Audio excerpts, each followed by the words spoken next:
I'm going to take a bit of a breath for a very full and potent moment. And I just want to welcome you all to the Open Future Forum, day 3. Officially, it has been, I've sort of lost words. It was more eloquent in the beginning, but it's just been a profound 3 days of a global community, literally from all sorts of worldviews and perspectives and places and parts of the ecosystem and bodies of work. And I feel like a full basket, and yet empty and available for what comes next. For us, the Open Future Forum has been a culmination of, honestly, lifetimes of work, likely, definitely this lifetime's body of work, and of the culmination of 2 years of my co-founder Katie and I's journey to launch Open Future Coalition. It felt very important to us to take this time in the Northern Hemisphere at harvest time and have a moment of integration and reflection and allow the ecosystem of partners and projects that we've been attracting and working together with to see itself a bit more clearly. And I think we've achieved that goal. Even if some of you are just joining for the first time, welcome to the forum. Many of you have been with us the whole run. Welcome back, and thank you for continuing. But the recordings from this are going to be so good because the quality of being, just not only in the knowledge and the action and the doing, but the genuine quality of being, the tears shed, the authentic conversations had, the meaning making that's been occurring and sense making of a collective body is real. It's been really profound, and a good balance of doing and action and being and feeling. And I'm happy to switch from the last section, into this conversation about intergenerational coherence and bridge building between the intergenerations. I feel very passionate about this particular topic. As both a mother, a middle generation at 45, a daughter, and also somebody who believes in inherently rites of passage in the village, I know that this particular conversation around intergenerational coherence is a requirement to the maturation of our species and the ability to have a worldview shift that creates a connection that right now is deeply lost. We're losing wisdom, we're losing knowledge, we're losing context, we're losing, the tome of people's life's work and understanding, and it's not being passed to future generations who feel alone. They feel isolated, they feel terrified by what's coming to them, and they feel like they're lacking the support that they need, and everybody loses that rich inheritance of from cradle to grave being held inside of a container of belonging. So this particular conversation is near and dear to my heart, and I'm honored to host it and have the Intergen family be the moderators. Before we get started and I introduce them officially and hand this to Sofia, I did want to thank our co-conveners. This whole forum has been built with and by our partners, but particularly wanting to highlight the American Sustainable Business Network, Bluefin Investment, the Eco Restoration Alliance, who's been hosting particularly today, El Puente, Global Unity, the Guild of Future Architects, Heartland P5, Imagine World, Institute of Ecotechnics, we've heard a lot from today, Intergen family, who's hosting with us here, Kinship Earth, the North Carolina Agricultural and Technical State University, Partnerships for Change, Prosocial World, Reconsider, who's represented here by Marcina, thank you for being here, Toxic Free Future for Our Children, Triangle Foundation, and United Refuge. And Kevin, I see you in the room too, thank you so much. So enough of me talking. I'm going to hand this to our moderator for today, Sofia Sunaga from the Intergen family, and David Chang, I see you here as well. They are the co-founders and keepers of this particular body of work. And then we will also be hearing today from some additional voices, Marcina Hale from Reconsider. And I think we also have a few other, Astrid, who's here in the space as well. And I might hand this to Sofia while I find my notes. I think we had Jeff Genung joining, but he may or may not be here. And I think we have Lauren Archer coming as well. So we might have a few more people pop in, but I'd love to get the conversation flowing. And I'm going to hand that to you, Sofia. Thank you all so much for your patience as we flex and flow with this day. Off to you, Sofia. Thank you, Jamaica. Welcome, everyone. Good to see familiar faces, the session prior, the session now. Special hi to Alpha Low, our brother in the Bay Area. I saw Atosa Sultani as well, and I saw Marcel de Berg, who was also part of our convening spaces prior. So just acknowledging some names and the feeling of community of a global kind. So I'll just start off just briefly saying maybe a little bit about myself. I'll hand it off to then maybe David to as well introduce himself briefly. And then David, if you'll pass it to Marcina, and Marcina maybe pass it on to Astrid, so we could each do a brief introduction of ourselves and our work. I'll do my best to be brief so that we could also move on to the conversation and include all these other amazing voices in the room. So I'm Sofia Sunaga, co-founder of Intergen.family, currently grounding or rooting in Austin, Texas, outside of Austin, Texas, where we've been since the beginning of the pandemic. So it's a new setting, learning many new things about Intergen, just as our why. I'll speak of our core why, to really expand the possibility of positive change heartfully and intentionally in the family office ecosystem and stakeholders. So we are going for the conversation of legacy and intergenerational wealth transfer dynamics and all of these things into a very particular niche area. And we found that there's a lot of traction actually in the need for that conversation. We could talk about more about that, but not during the session. The focus is really on the collective here. So I'll pass it on to David for a brief introduction, and then we'll hear from Marcina and Astrid as well. Thank you, Sofia. Thank you, Jamaica, for welcoming and hosting us all into this space. I really appreciated actually pretty much everything that Jamaica shared, but I resonated with the idea that we're losing knowledge and wisdom in the context and the tome of people's life's work, and that opportunity to be transferred to future generations, it is a real loss. And we might have heard of this theme, the great wealth transfer. And the irony is that, not all transfers are great, as we know, not all resets are great. And there's real questions about what is wealth outside of money. So looking at multiple forms of capital is a huge question, and knowing that there's qualitative capitals as well as quantitative capital. And wealth actually meant well-being to begin with. So we've lost sight of that, and there's implications for losing sight of what wealth truly means. So, just in context of what Jamaica shared, a lot of what Intergen is about is reimagining wealth to be more than money. What are the multiple forms of capital and value? And we don't even have to use the word capital, but right now it's like a bridge term for those that need that objective measurement. And then also, there are questions of what is the context of our times, which is amazing work that Jamaica and Katie are engaged in very deeply. And then how does intergenerational collaboration serve both the reimagination of wealth and the context of our times? I was involved early on with, I'm not a founder, but I supported the founding of the Nexus community of philanthropists, investors, and social entrepreneurs back in 2009 to 11. And then for about 8 years, I was deeply involved in bringing together programs that had to do with meaning and purpose and family flourishing and intergenerational well-being and faith-based work.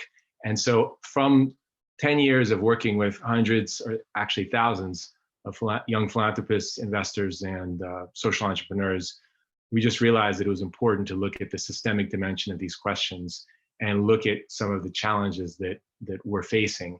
And so, yeah, we've been exploring those types of themes in different environments. And that's pretty much been our work. So I'd love to invite Marcina to share, and then Astrid, I imagine, would be who Marcina would pass the baton to. Marcina, welcome.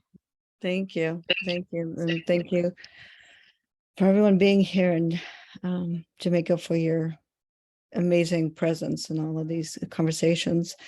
And a little bit of background, and I did put up there LMFT. So I do come from a therapeutic background as well. I worked with a lot of different systems of the judicial system, the educational system, and the medical system, like finding out like all the different systems that we are kind of working from as far as our culture, and what in one way we are the culture that we're birthing our youth into. And and reconsider, one of the things that we've always been focused on was the consciousness is creating the current reality and being able to see what narratives are driving them.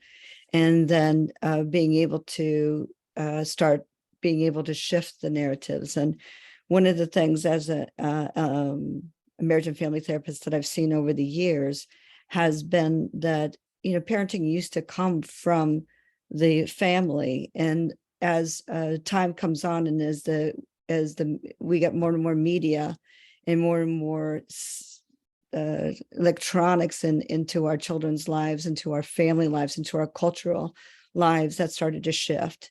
Some of the main cultural things weren't coming from the family anymore. It started emanating from the screens. And how do we, as individual cultures and a collective culture, kind of face the culture of the screens and the impact that they're having on us? And it was really prevalent when we just went down to a gathering of 31 tribes down in Brazil around the use of ayahuasca in particular. But in there, they were talking about their own loss of their youth to the cities and to these electronics as well. And so I think it's definitely a piece of, we talk about intergenerational and we're talking about culture. And so, one of us, we work with media. It was one of the reasons why we got into media, as we know the power of it. And so how do we also then utilize the power of media to become a force for regeneration of our culture? And in that regeneration, it also affects our ecology as well. So it's the where we come from is a part of what we relate. So I appreciate the conversation here. That's a brief introduction for me, but want to be able to have a lot of time to talk. So passing on to you, Astrid. Thank you, Marcina. Thank you, Sofia. Thank you, David. And good to see you, Jamaica. My name is Astrid. I was born in Paris from a Finnish, Swedish, French family.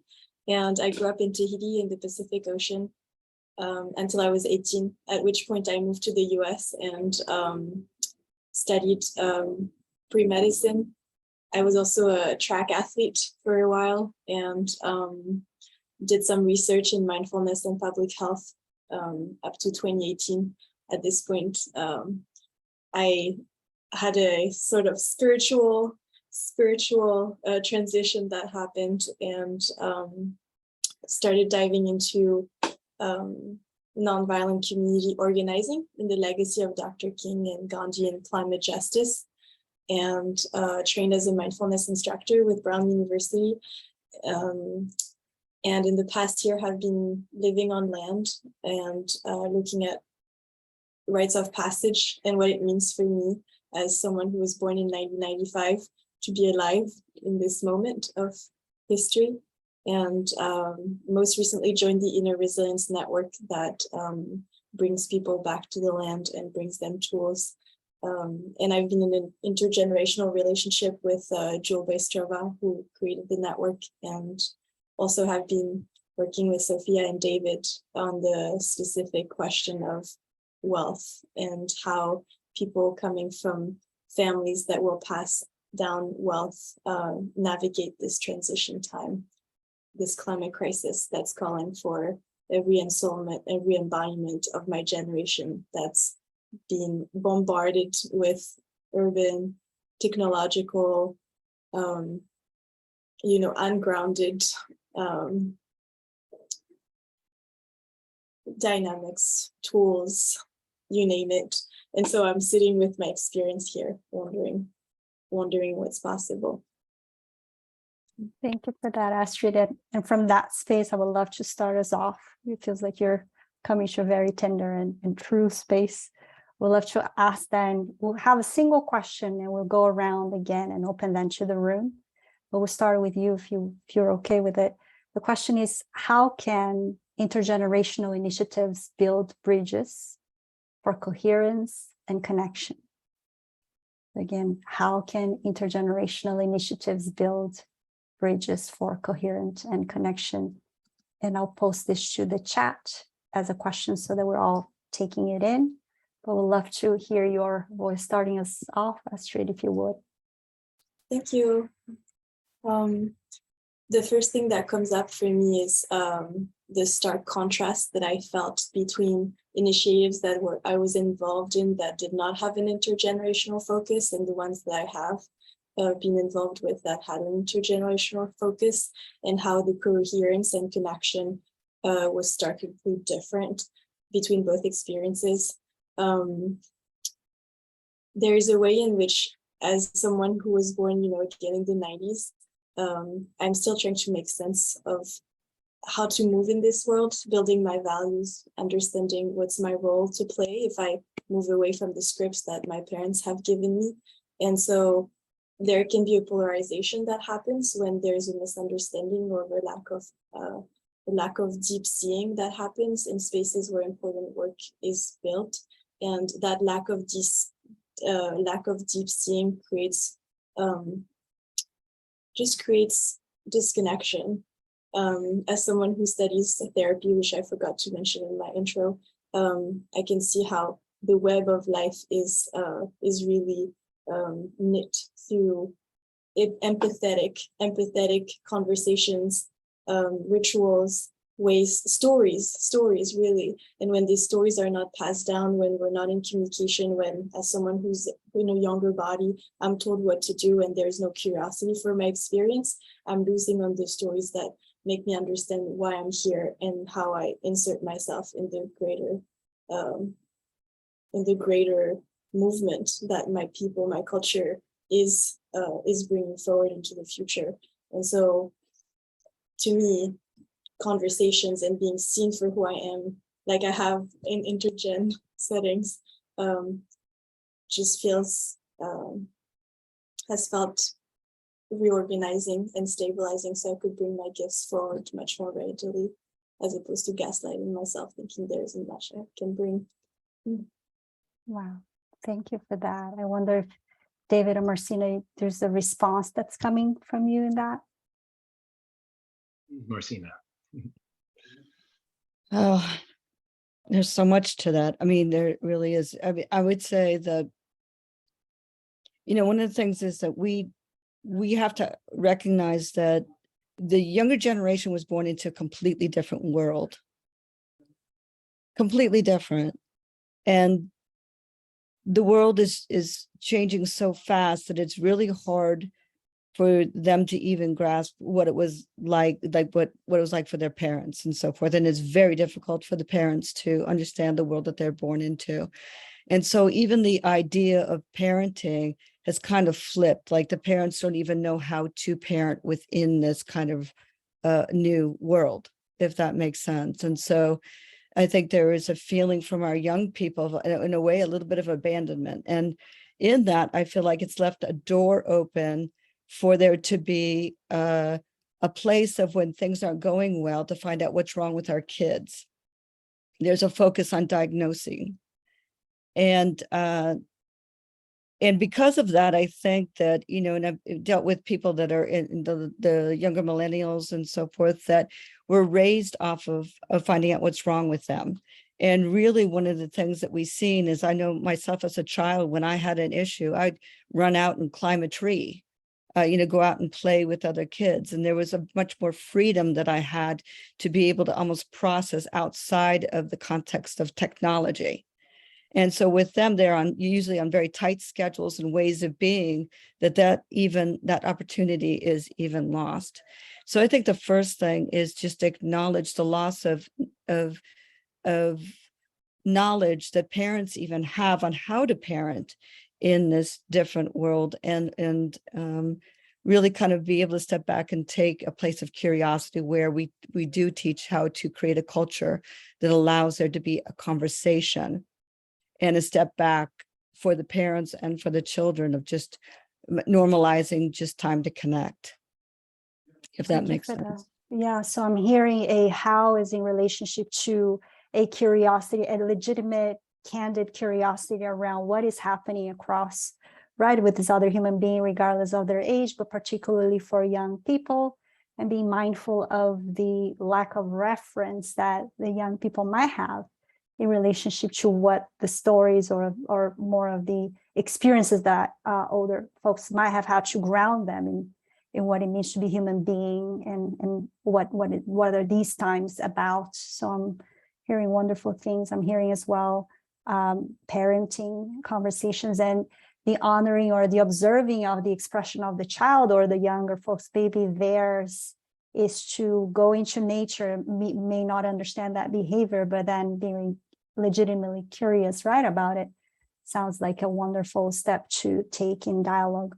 David, I wonder if there's something you could add to this as well, and then we'll be starting to open up the room and in conversation. Thank you, Sofia. I'm just so incredibly grateful about what's been shared so far, from the way Jamaica hosted and opened the space to what has been shared afterwards from Astrid and from Sofia. It's just, it's amazing when I think of what Marcina just shared. I mean, so what I'm receiving so far, just from what everyone shared and also my own thoughts, are we're living in a mediated reality. It's like borrowed reality. It's not necessarily like the depth of what's truly real. And no wonder people are depressed, because it's like we're not living in the real world, so to speak. And so when we have this artificial, conditioned, programmed reality that we're dealing with, how can we not be totally depressed around that subject? That's a huge question. And so spaces that Jamaica and Caitlin are opening up for us, that's a huge, huge theme to look at. How can we be inspired about what's on the horizon, but also call it out like it is? You know, the virtual space is taking over virtues, and even the interest of generating virtues. You know, the kind of borrowed and mediated reality makes it more difficult to even know what's real and the sense make. So thank you, for, Open Future, for doing a lot of the sense making here. So, you know, we've had a mentor tell us more people will lose their minds before they lose their bodies. And so how can we create a space that is nurturing and soulful and heartfelt, and at the same time is very real and grounded and practical, knows what to measure and why to measure and how to measure when it's time to measure things, but meanwhile come back to the deeper questions that everyone's asking now about what does it mean to be human? And for the older generations, bless them all, it's like, how can they share with us what they remember? So it's like, before the Matrix, life was more like this. And of course, the so-called Matrix has always been with us in different ways, more artificial layers of constructed reality. And yet, I think it's important to just share each other's journey with a lot of empathy, with a lot of care. If you look at Astrid's screen and zoom in a little bit, you'll see the word trauma. And I don't think that was by design, but what does trauma-informed community and healing and philanthropy and investment, what does that look like to be truly trauma-informed? To know that we're all kind of gifted and wounded at the same time, all healed and broken at the same time, and that we have a culture that may have both intentional and unintentional aspects of parasitic kind of consciousness, and how to call that out without being totally depressed and desolate and hopeless around it. So I feel that, yeah, it's so important to bring in the arts and the creativity and the music and the spiritual journeys to help us engage. And then, as both Jamaica and Astrid said in the past, in my conversations with them, the somatic experience, the experiential experience is so key. And knowing that Jamaica has a huge pioneering aspect in that question, and Astrid's also deeply engaged in that as an emerging student and leader in her own right. I'm looking forward to what emerges from that collaboration as well.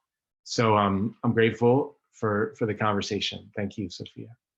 Thank you. So I'll make an invitation now. I'm hearing how we've had a wonderful contextual understanding, more at a meta level, cultural level, and generational level potentially. I wonder how much of more colors we could add to that picture of the context at the meta level, but then bringing it a little bit down into how, even like how questions that we may be seeing in our workplace or in our initiatives, like how can we bring this coherence and connection through intergenerational engagement, and invite the wisdom in the room of experiences that have already happened. What have you learned on the ground and all of that. So just hosting both at the meta level, welcoming more color shooting that picture, so we have the shared understanding, but as well bringing it a little bit down into what is a how that we could each ideally leave this room with and said, ooh, this is immediately applicable to my work and my life in the world. So just opening up to inspiration here in the room. I wonder if and I might take of course, Jamaica. I want to leave space, and I really want to invite those who are sort of in listening mode here too. A, we love an active chat. But B, also, I want to encourage you to join the conversation along the way. I think that's really important in this particular dialogue. But if I may, I have something that feels really like on my heart to share, to layer in what you've all shared. And that's that one of the things that I've in my own, self-initiation, because there wasn't an elder to help me know how to initiate, but I knew I needed to have rites of passage and have made my own up along the way, because I understood as a soul I needed to have the rites of passage, but didn't have eldership teaching me. And part of one of my life's understandings is I'm here to be a good elder, to hold that space for others. I know that I'm on the path of cultivating eldership that's intact. So hopefully be one of those opportunities for somebody that I didn't have really. I had elder people, but they weren't my elders, if that makes sense. But one of the things, and you really named it, Marcina, that where I did find that as a young person trying to orient in a very volatile sort of world, it was nature. That was the thing. It was older and wiser and more like powerful than me, that made sense, that I could lean into and rest into. And I agree with you that devoid of our relationship with the living world is an extra layer on top of the already existing sort of challenges and traumas and beauty making of, muddling our way through being a human. This additional layer that this particular generation, my 19-year-old and now my 4-year-old, is facing, is that disconnection from the living world. And to me, it's a culmination of generation after generation of sometimes an intentional agenda, and sometimes an embedded and cultivated construct, and sometimes just a forgetting, because you're just in the moment of the change and the flux. But that for me, this all stems from original disconnection from ourselves as a living world, and our disconnection of a worldview that has separated ourselves from a living, intelligent system. And that is now, I think we're seeing the apex of too many generations that have been eroding our own sense of belonging to the living world, the thing that's older and wiser than all of us, that to now it's almost like we're reaching this crescendo of seeing the ramifications of that worldview shift of disconnect.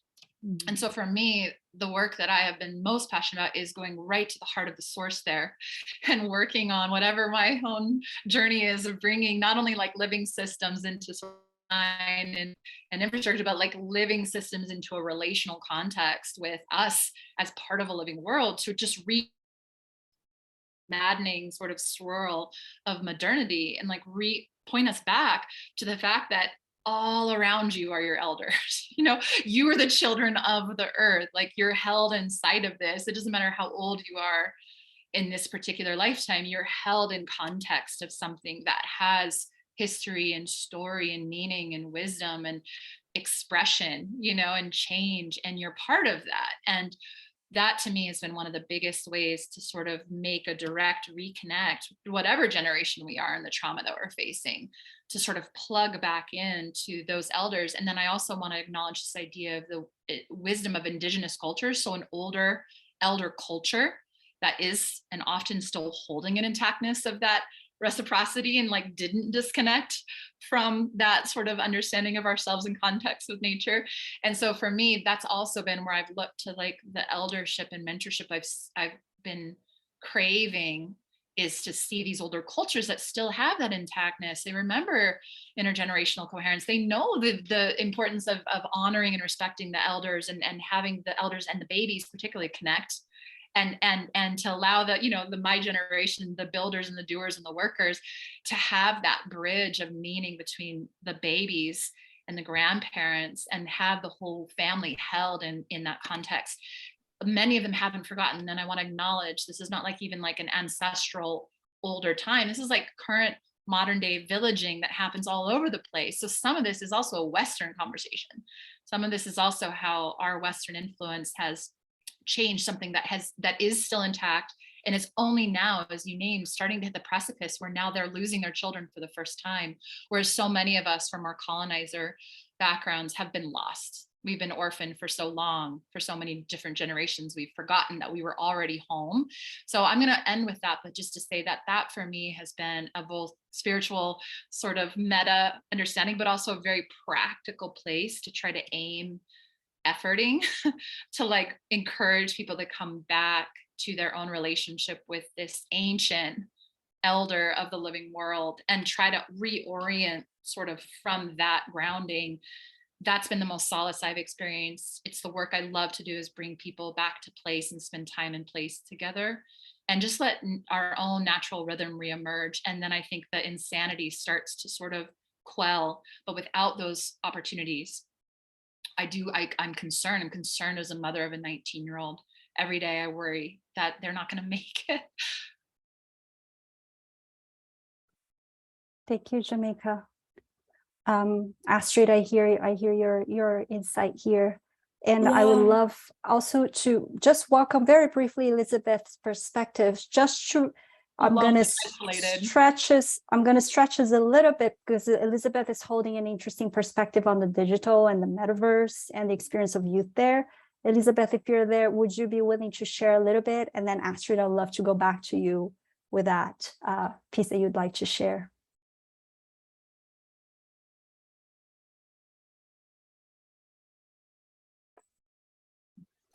Sorry, was that a question for me?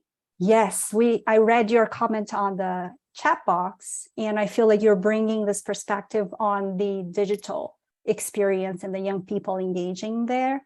And I feel like you bring a different color to the picture that you're painting. I love to hear your experience and then start to welcome more voices as well. And Astrid, you're coming next. Well, thank you. I appreciate that. I'll just be super brief. I've gotten involved with this group out of Boulder, Colorado called Island 17. And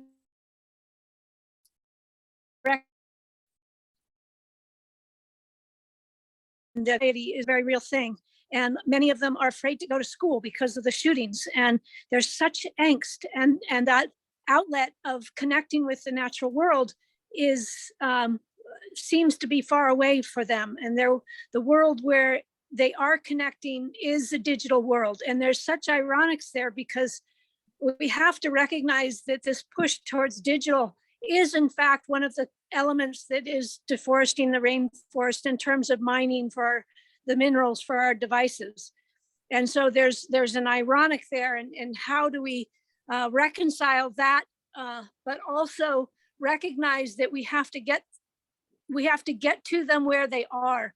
And so one of the purposes of Island 17 is to empower youth leaders to have a voice, and focused on the UN SDGs, have them take up over 3-month fellowships, take up SDG that they think of a solution. So they're coming with their genius, where they're as digital natives in terms of coming up with solutions that will contribute to the healing of this imbalanced world, which they recognize, and really want to emphasize that their strength, that if we can really support their strength, revolution always comes from the youth, right? And to empower them rather than to push them away and say, here, let's help you change the world. We'll help you, because truly we are their future, not the other way around. And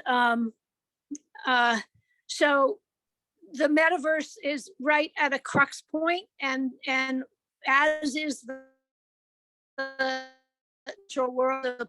How do we tie the two of those together in terms of really building a very interesting, compelling, empowering community within the metaverse to, in fact, retain what remains of our intact ecosystems and begin to regenerate what we've lost. So it's right it's just emerging. It's right at the beginning stages, and everybody is welcome to contribute, to bring their knowledge to the Thank you, Elizabeth. We might have lost her. Technology mediated reality a little bit. Astrid, wondering if that creates a different opening for you there. Thank you. I mean, I was touched by Elizabeth's, fire around helping the young generation do what we're meant to do here. And I was inspired by something that Jamaica also said around being born in a culture where there is no village to be held into. I'm reminded of Francis Weller's 5 Doors of Grief in relation to how we experience grief as humans, loss of a loved one, loss of a potential future that will never be there. And one of them is loss of the village. And so something that as a somatic practitioner, somatic therapist in training, I'm really interested in is how older generations can also hold space and hold a container for my generation's grief around not having a village. And not only my grief of, having a reduced network of support, but also the grief that I inherit from you who are in your 40s, in your 50s. Grief and trauma is inherited, it's passed down. And so my generation is holding not only, our grief around what's happening, but also yours. And that's really being surfaced by the work of Thomas Hubble, for example. And so I have found that places and intergenerational spaces that are able to hold space for that grief and that lack of well-being that arises from this silent underneath current of forgetting and of sadness that comes with it is something that, when we speak of the how, I think needs to be computed in. It's like, how do we hold that, the fact that my generation is holding everyone else's grief also. Thank you for that, Astrid. I wonder, Jake, you're with us on video as well, just inviting if you feel any inspiration. And I see Marcina, you'd like to share something as well. So Jake, you're invited, maybe after Marcina shares.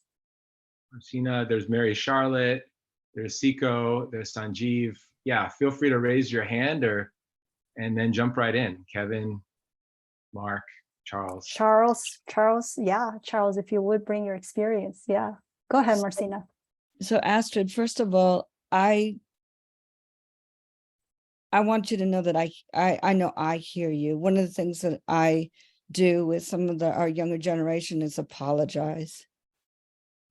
We haven't given the right kind of space. It's almost like the older generations forgot to even mentor, forgot to even look. It's almost like, and there's a real sadness that I have of watching what happened to the generation. And there is a lot of healing that needs to happen on so many different levels. And I don't think it's helping you grieve the loss of it. I think it's about us taking responsibility to bring it back.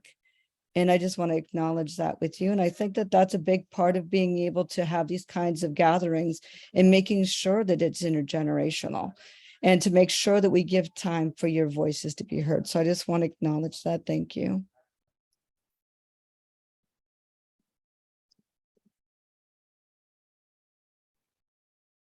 Jake and Charles or Siko. Is that how you pronounce it, your name? Siko, I don't want to butcher it. Yes. I just want to say I'm grateful to be here and listening in, and I'm very moved because there's a situation in my family that's very sort of alive and raw right now, and so I'm not going to speak on it, but just hearing through a particular lens of immediacy in my own family. Thanks. Thank you, Charles. I would like to share, and thank you, Charles, that I'm really passionate about intergenerational collaboration to grow the futures that we need. I believe one of the reasons I've been able to create the life and career that I've hustled for is because I've found those mentors. I've taken that Padawan, kind of idea of looking up to the people that I think have gone down the paths of decades of experience, which we can then stand up on top of, because we stand on the shoulders of giants, especially the young people. And it's the decade of the hero's journey for many. And it's also it's an era that we're in right now of tremendous loneliness. And I think a really powerful book a few months ago showed me that one of the reasons why populism, those like Donald Trump, have become so powerful is because they've tapped into loneliness and they've really weaponized it. And we need to really grow community in a way that matters. And I think a great example of how this takes place across the world is in Japan. There's plenty of elderly people that are committing crimes on purpose just so they can go to prison, so they can find community. And that scares me. It's a great example of why the elder generations need the younger generations. And one of the best ways that we could solve issues around education, which COVID exacerbated, was providing free ways for the elderly to diminish their loneliness by engaging with the youth, providing the sharing of their knowledge, their wisdom, and especially in times like where we're seeing heat waves around the world. Heat waves, many of the people that are dying are the elderly who don't have access to AC or other forms of things they need. And maybe you could have cohorts of youth in communities bringing elderly into the forest where it's 10 degrees cooler during the middle of a heat wave. There's a lot of different ways that we can redesign the game, redesign our communities to create intergenerational well-being. And that really excites me. I think there's tons of opportunities out there. I think we can have a lot of fun doing it and really find the commonalities that we share and what we lost from previous ancestors of ours. And so thank you all for engaging in this really important topic, which I'm excited to keep delving into for the rest of my life. Wow, Jay, thank you for sharing. Yeah, we'd love to hear more of these stories that you brought, the inspiration of what can be done and some beautiful images of what, we could move towards in a very practical how.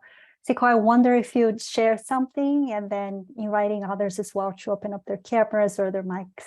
Go ahead. Yeah, thanks, Sofia. And thanks to Jake and Charles for sharing that. For me personally, there's so much I could actually say about this, but I would really like to say that we've actually, for myself personally, and my life partner, we've actually internalized this, and somehow have made it real for ourselves. And it goes back to what Marcina was speaking about through parenting. We see ourselves as conscious parents, and conscious parenting really is something that I would say is still not understood very well amongst this generation. I'll say my generation, because of course we're chasing the means, right? And there's a ladder to climb. So how can you be present as a parent? How can you how can you consciously parent? Because your energy, your time is required elsewhere. For someone else's needs, right? So through how we live, really, we've actually gone through that. I would say really the privilege of consciously parenting our children, because we really believe that self-directed learning is a way of encouraging exploration, inquiry, experimentation, but also encouraging just the adventure that I think most of us are told to forget, because we need to be careful. We need to perform within certain perimeters. And so really to echo what Jamaica was saying about initiation, in my part of the world, I'm South African, and we in South Africa, initiation is ceremonial. It involves community, and it involves young and old. So you can start seeing the role that intergenerational presence actually plays in the role of making or building a human being, a whole person. It involves community. It involves the village that Astrid was talking about, and that connection with nature. Really, I really believe that our connection with nature allows us to nurture the nuances of deeper meaning as well, and just to magnify the detail. I think we really need to appreciate that the role that nature plays and the presence of nature. And for us, the African philosophy of Ubuntu really is what guides us in everything that we do. And it speaks to the wisdom that is passed from generation to generation. It recognizes the role of each generation and how important each generation, the role that each generation plays. So intergenerational recognition, or making sure that we hold space and respect or recognize the other, irrespective of the generation. I think for us, it's something that we or personally is something that we are practicing, because we are about actually now investing or nurturing in the next generation. And I think I would like to think that the way that we are doing it is a drop in the ocean, but I think the planting of the seed really is something that we are really nurturing, and we want to see these little humans grow to become something that we couldn't, because the generation that we come from was limited in very many ways. So really, thank you for creating the space here. I think this is a really important conversation to be had, because it is about human, it is about reflection, it's about introspection, really, and actually accepting one's identity, but also questioning one's identity. I think that inquiries is very important. So thank you, Sofia. Thank you, Zico, for sharing that. And I'm sitting with a curiosity here in relationship to our practical or existing. David spoke of a mediated reality, right? But we could also be seeing through the lens of inheritance, right? None of us created this full world. We've all stepped into an existing world, and we're inheriting it with its agreements, with the existing infrastructure and incentives and laws and country borders and all the decisions that previous generations did. And I like to think that they did the best they could at the time with the information and the resources that they had at the time. Obviously, agendas that have always been. Yet, thinking about this existing infrastructure, thinking about our current inheritance, and I'll think, like, where are these existing intergenerational spaces that could potentially be leveraged for something new, right? Where are these intergenerational spaces already existing? And I'd love to bring here an honor to South Africa and the fact that I've had initiation in my life because of actually being a scout in Brazil, a movement created by the British gentleman based on South African and words such as indaba, which I later understood the deep meaning of was the deep talk. That word was embedded in my vocabulary through that youth movement, that it crosses generations and is one of the largest, I believe, youth movements in the world. So I'm wondering here, our educational systems, or where are there existing infrastructure or movements that already have this intergenerational component that could perhaps be brought into the conversation, into how can these intergenerational initiatives build bridges for coherence and connection? Just as a new question here. I would just like to say that this should be not should be, but the possibility exists in every home. You know, we are always inviting our children from a very young age into conversations and intergenerational gatherings. And you can see in some homes, they have the kids go one place and there's the adult conversation, adults go out. You know, we can, it doesn't have to be a movement as much as it's just a way of being that's brought back into the culture. I think it's very powerful.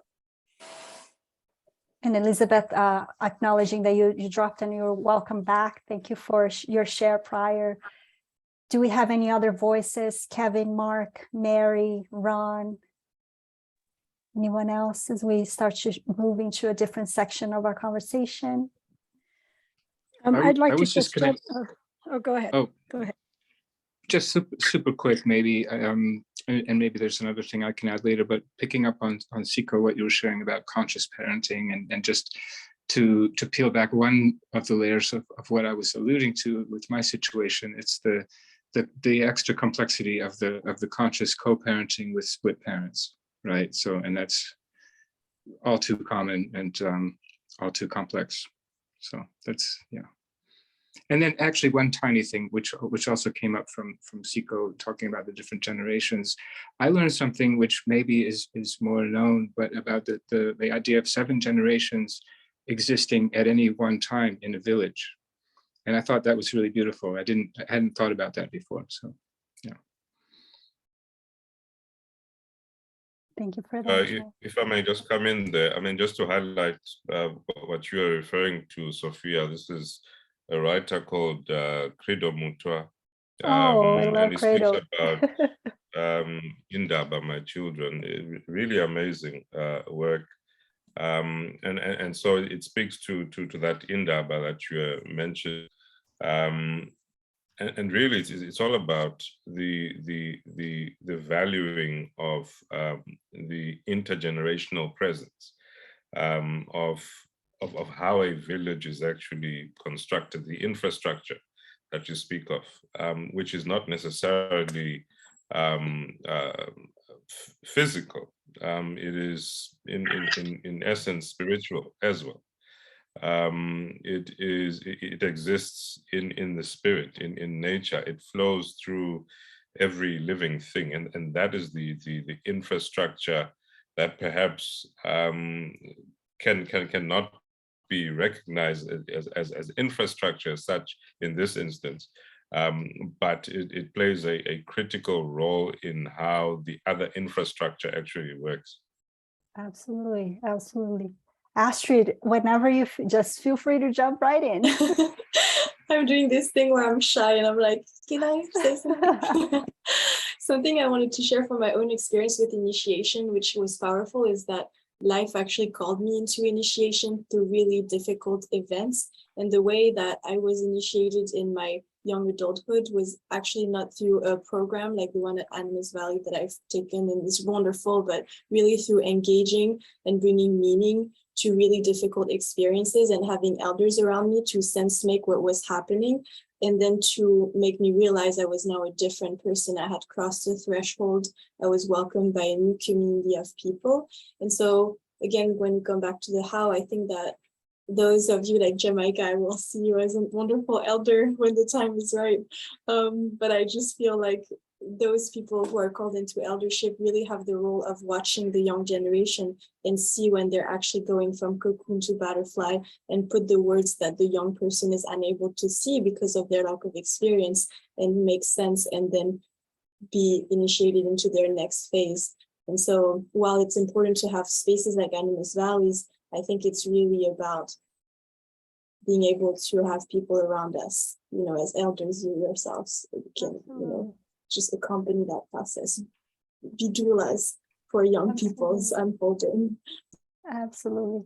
And I wonder here if we have anybody from the movement of eldering, because I've known that there have been folks who have been preparing or supporting that as well, but perhaps those dots haven't been connected, right? We have our parenting, perhaps we need that movement of eldering as well, because it requires a certain sense of reflection, right? A space for even the elders should be able to realize that maybe that's the phase of life that they're they're at, and that is what the youth is in need of.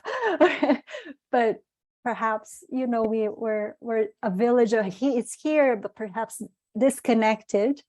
So how again could this intergenerational dynamic or the intergenerational initiatives connect those disconnects? What if everything we needed were already here? Go ahead, David. Thank you, Sophia. So yeah, just a few thoughts that are somewhat connected, as well as on their own. So in terms of the movement of elders, I do feel that it might be interesting to consider that in addition to traditional eldership, which we can learn, as was brought up by Jamaica, from indigenous cultures, and then recognizing some of our own indigeneity as well. Chip Conley is doing some interesting work around modern elderhood, mentioning that elderhood is also a state of consciousness, and that sometimes it's not defined only by life experience. And so it is interesting to think of elderhood that spans more than just the question of physiological age, but it's also a reflection of consciousness and conscience, older souls in younger bodies, so to speak. And related to what was brought up by Siko earlier, the principle of Sabona, I believe it relates to the idea of a we see you, that it's not just a person seeing someone, but it's also like, you know, a person and their ancestors, a person and their family, a person in their community, a person in their lineage. So being able to see other people with that consciousness that goes beyond our own individualized perception might be helpful.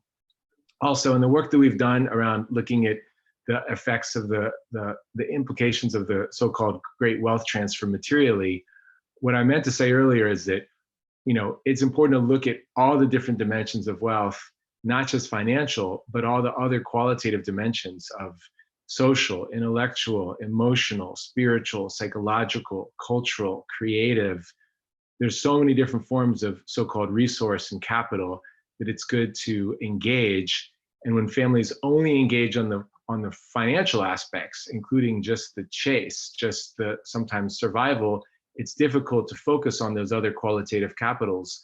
But for families to be really engaged with each other, no matter what their socioeconomic background is, it's important that we look at wealth in different contexts and success and value things differently. So a reevaluation of value is called for, and of course, a redefinition of success. And I would also say that when we think about the idea of a transfer, we need to recognize that you know, sometimes transfers are kind of cold and legalistic and impersonal. And how can things be offered in the spirit of the gift, in the spirit of non-transactionality, in the spirit of relationality, and as a sacred impulse, things being given as a gift of love.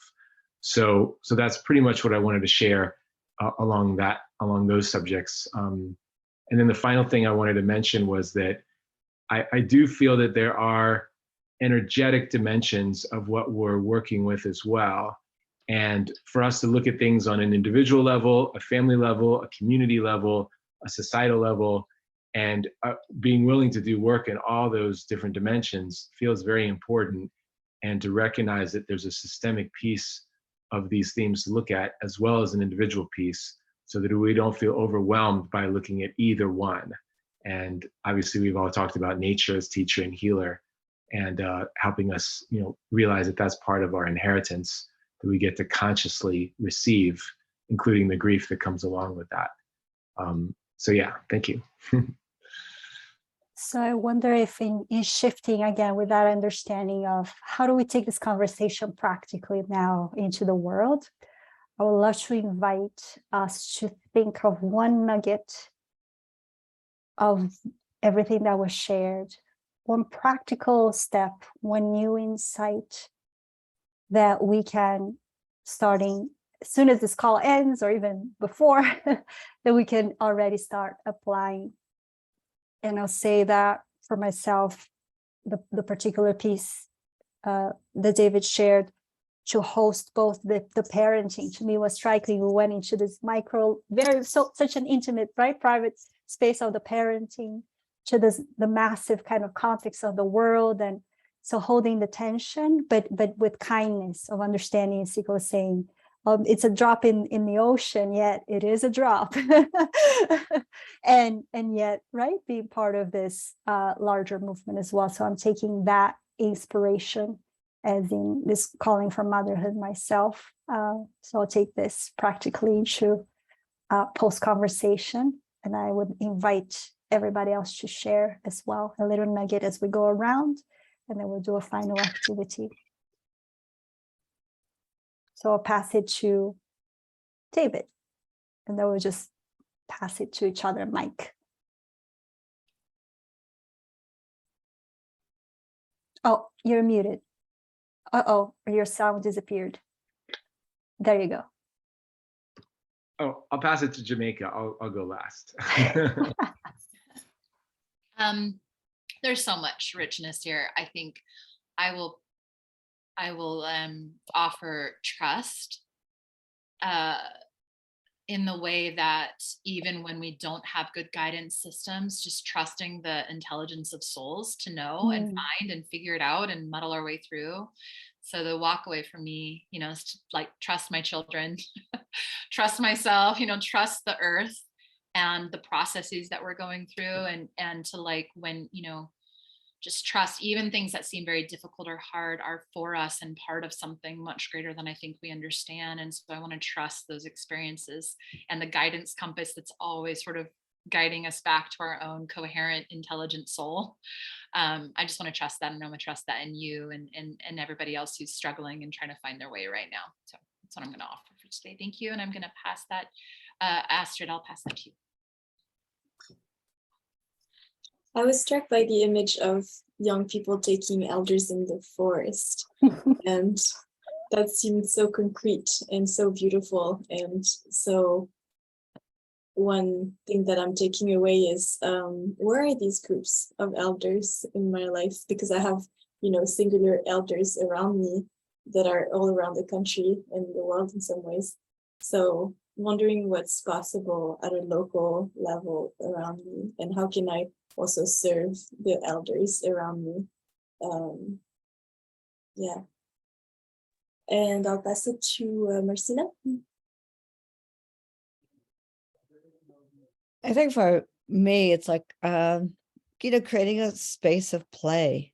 And I think sometimes in an older generation, we think sometimes maybe even the younger generation doesn't want to connect.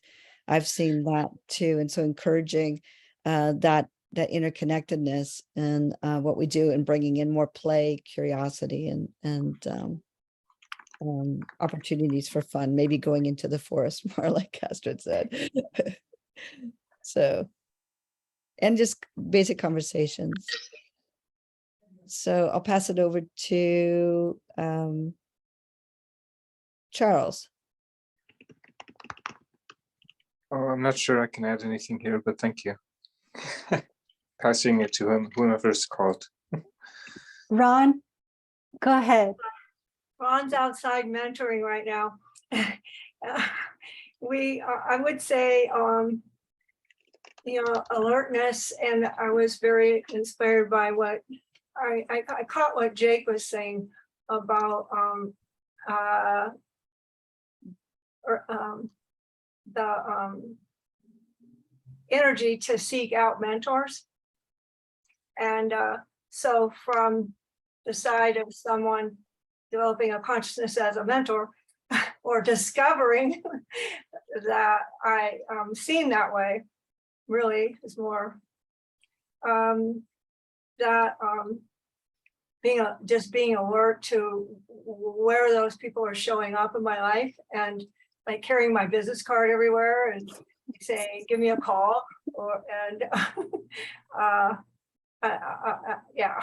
So it's really a expanded consciousness for where that role is needed, and an alertness for how to make the first connection and follow through. Thank you, Ron. It's beautiful. Ron, would you name someone to my name is Jan, by the way. Jan is just in your screen. I'm Ron's partner in all this. Okay. And yeah, so I don't know, is Mary back from walking the dogs? Mary, are you there? or Maybe not. So maybe we'll pass it on to Jake. yeah. Yeah, I can jump in. That's right. That's very good, Jay. Go ahead. Thanks for sharing, Jen. Mm. One thing, I've recently joined a program and community called Indigenous Plus Modern. And so what I'm finding really valuable, especially somebody coming from the global north with tons of different families of different immigrant backgrounds and trauma, learning from the indigenous practices that I can from around the world, whether it's Kanku from Cameroon, or whether it's the wisdom that I can find from researching the Massachusetts tribe and their traditions from where I grew up. And then connecting that with some of the beautiful things that we found in modernity too. There's a lot of great things that have come from science and reason and creativity and curiosity and collaboration. So connecting the indigenous and the modern together to create a more resilient life and bouncing back from difficult times, I think is really powerful. And if you can make it fun too, amazing. So I think that music and dance is a great way to do that as well. And from a friend that's spoken at the forum too, Rob DeLate, he says that listening to nature is one of the most powerful things as well. So as that's come up through our discussions, just spending enough time in the forest or by the waves of the beach, whatever it is, I think there's a lot of tranquility and wisdom that you can find from just putting yourself routinely out there in nature. I'll hand it over to Elizabeth.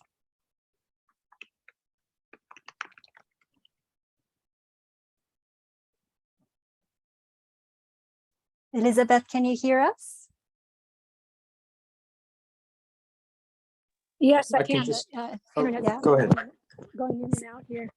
So the question is, what is your one takeaway from this conversation that you can really kind of start acting, in your life right now? Yes, it's very clear to me when you spoke to the world we inherit, and that we didn't choose the world we came into.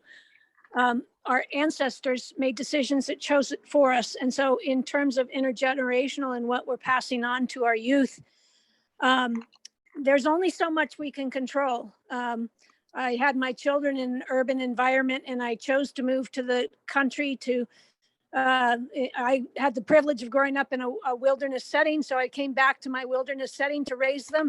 And the first thing they did when they left home was move back to the city. So, and they carry the wounds of being children of color in a very white community, right? So there's only so much we can do, and we do our best, and but holding the responsibility is what I said again, that we are their future, that the choices we make determine their future. And so it's their future at risk here. That's what the tipping point is leaning into. And so we have to turn the tipping point to the future, to life. So thank you. Thank you, Elizabeth.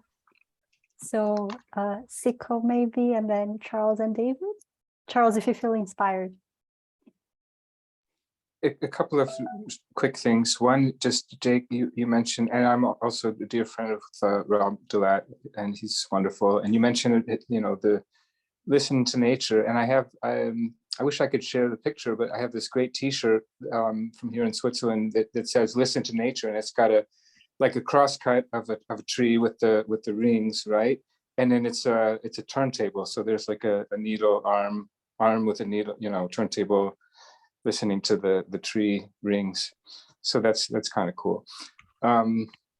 And yeah, I don't know if this exactly answers the prompt, but it goes back to something I think that was said or referenced in the very beginning of the session around the aspect of intergenerationality for us here, or most of us, let's say, not everyone, but who's straddling the kind of the tech aspect of being connected online. Like when I was growing up, we didn't have cell phones and all of that, and I was relatively free roaming kid as well, and that's like, it's all different now. And I think I don't have anything really clear or particularly useful to say other than just to acknowledge that's something really special. That's a kind of a bridge, being that literally that kind of bridge. So I don't know, that maybe there's something there for us in our inquiry. Thanks. Thank you. Siko and David would take us home here.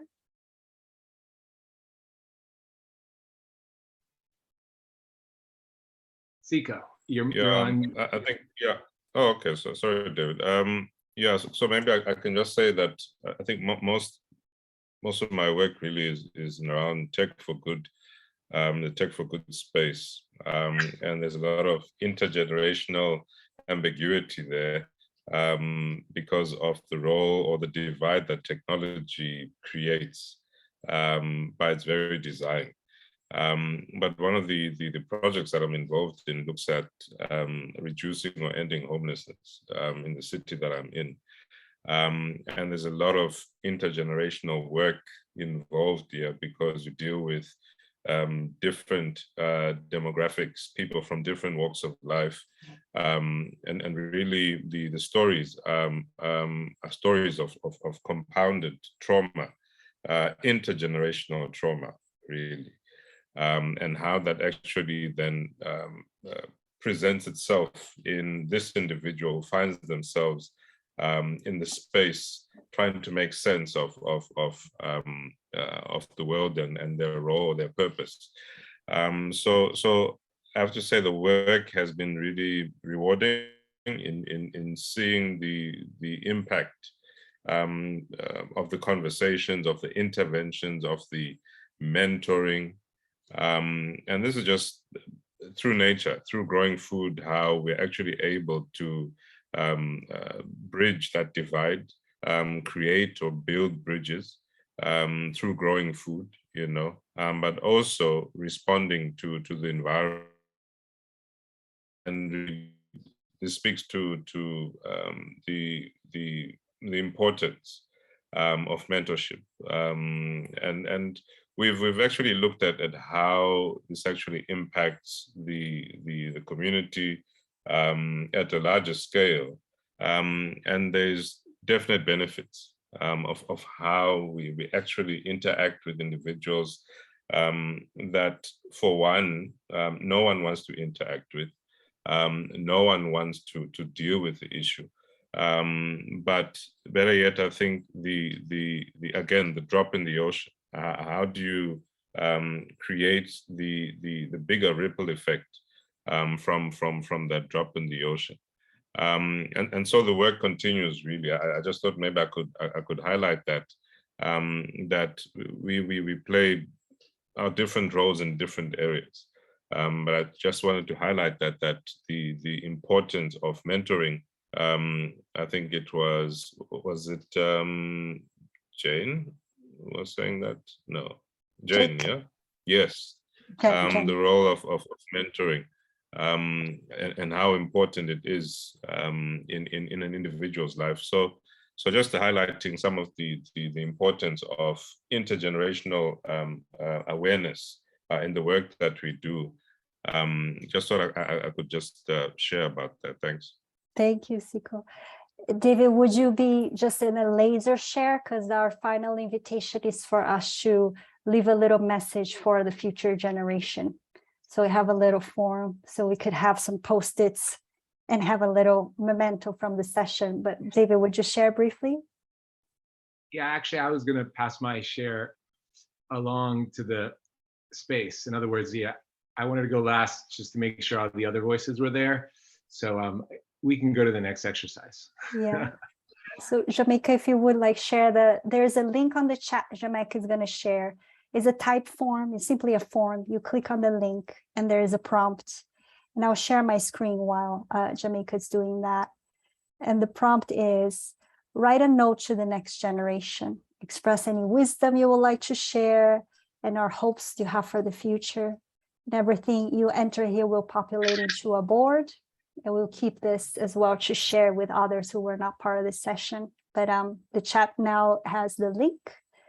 And you can feel free to add 1, 2, maybe even 3 insights. And as it populates, I can share that as a closing short session.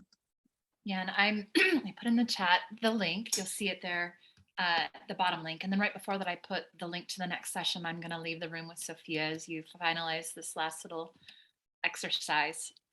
But I just want to say thank you so much. I think some of these conversations have been particularly meaningful and impactful for me, not only for like being celebrating the space, but personal. And this one was one of those that felt very, and I felt grateful to be a part of it. Thank you, Sofia and David, for hosting such an immaculate space, and Astrid and Marcina for stepping into that with your wisdoms, and everybody else. Siko, it's been nice to hear from you. You've been on so many sessions and I haven't had the opportunity to really connect much, but I look forward to learning about your work. And Jake and Jen and Ron and everybody who's been here. Charles, thank you so much. I'm going to head out. I'm going to leave you with this last exercise, and I will see you in the further sessions as well. Thank you.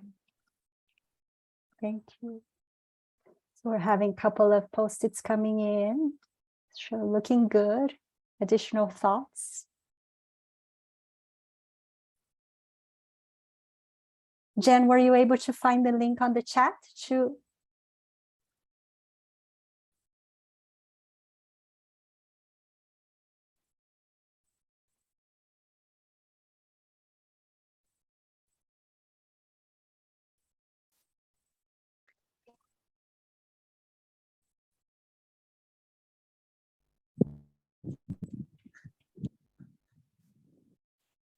Elizabeth, were you able to find the link on the chat?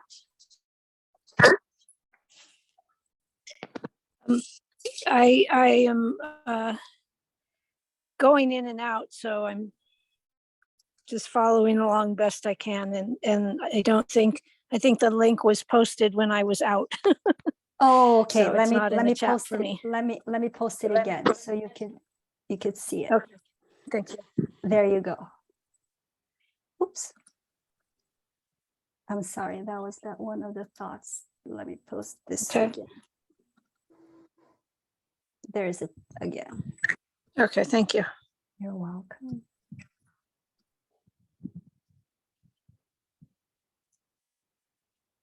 Okay, this is beautiful. Mm. So while Elizabeth is typing her answer there, I'll share my screen and we'll see what we have. So we have here, this is really beautiful.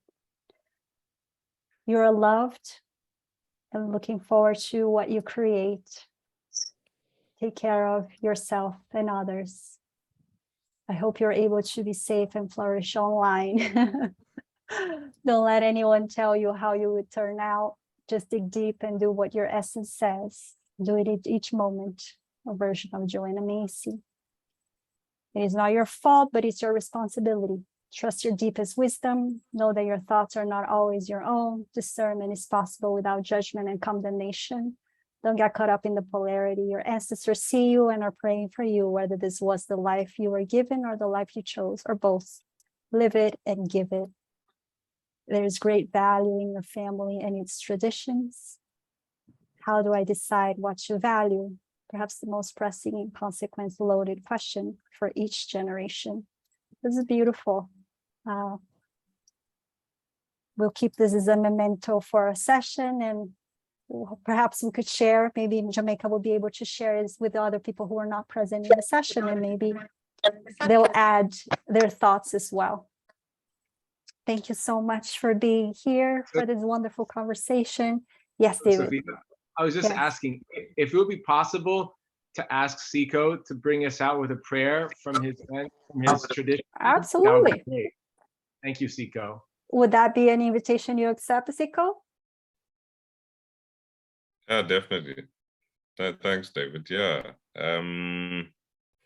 Yeah, maybe just to bring us to a place where we are present of the energy that is in us, around us, and the energy that we are actually sharing by connecting with each other through this medium. So I will go ahead. Siyabonga baba ngalo lusuku osiphe lona. Siyacela ulibusise nathi usibusise ube nathi nje kuyo yonke into esiyenzayo imihla ngemihla ukuze kube ngaphakade. Siyabonga. Thank you. Thank you, everyone. Thank you. We'll be connected. Have a Thank you. wonderful rest of the forum, rest of the week for everyone.